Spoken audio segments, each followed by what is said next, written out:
Kita semua yakin Nabi Muhammad bersifat dengan 4 sifat: siddiq, amanah, tabligh, fatanah. Tabligh itu salah satu sifat Nabi. Kenapa kita benci? Kalau kita benci sifat Nabi, adakah kita ni orang beriman pada Allah Ta'ala?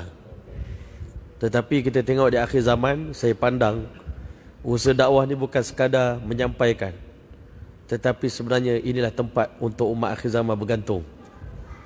Sehingga ada Pak Kiai kita, Kiai Abdul Rahman Lubis, dia buat satu contoh. Dia kata seakan-akan usaha agama ni, kalau zaman Nabi Nuh tu, nak selamat daripada banjir, hanya satu bahtera je Allah buat, iaitu bahtera Nabi Nuh AS.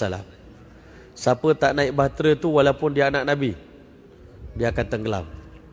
Di akhir zaman ni banjir fitnah. Tuan-tuan tengok, ulama-ulama pun kebingungan zaman sekarang ni. Ulama pun tak tahu nak pergi ke mana, nak bawa umat ni ke mana pun tak tahu. Tetapi dalam keadaan itu, di tengah-tengah hiruk pikuk manusia ni, Allah Ta'ala datangkan usaha agama ni melalui fikir seorang alim yang kita akan jumpa dengan Dajjal, dengan Ya'juj Ma'juj. Fitnah-fitnah yang orang alim pun tak lepas, jangan kata orang biasa. Tetapi sebelum datangnya zaman itu, Allah datangkan usaha agama ni macam sebuah kereta api terakhir, the last train. Kita suruh naik. Ini kereta api akhir dah ni. Lepas pada ni, kalau datang ujian yang besar kepada kita, kita tak yakin kita boleh selamat. Walaupun yang buat ni ada yang keluar, patut berhenti balik, sejuk 10 tahun, 20 tahun sejuk, tapi kita tetap bagi semangat, naiklah bahtera ini. Mudah-mudahan di akhir zaman ini, kalau kita seorang-seorang, hancur kita. Tapi dengan berjemaah, insya-Allah Ta'ala Allah pelihara kita. Naiklah ke atas bahtera ini, naiklah kereta api ini, keluarlah di jalan Allah Subhanahu Wa Ta'ala. Rupanya bila kita keluar jalan Allah, banyak kebaikan kita dapat.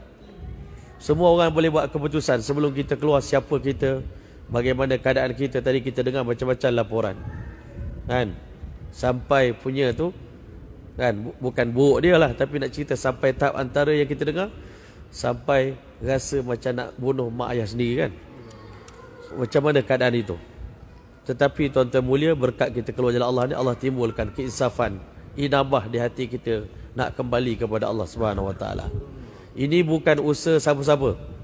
Jangan tuan-tuan kata ini Muhammad Hilmi, Muhammad Hilmi. Tak ada, saya tak ada apa-apa. Saya cuma suruh tuan-tuan naik je. Naik. Saya ni jadi konduktor saya, collect tiket dia, tuan-tuan. Naik. Semua naik, pakat naik. Siapa naik, insya-Allah Ta'ala dia akan selamat, insya-Allah Ta'ala. Mudah-mudahan, ulama kata kalau kita duduk pada kereta api yang terakhir ni, jadi skru pun, insya-Allah sampai ke destinasi. Tak payah jadi gerabak, tak payah jadi, kan, duduk kepala depan. Jadi skru pun, asalkan duduk pada kereta api itu, insya-Allah Ta'ala sampai ke destinasi, insya-Allah.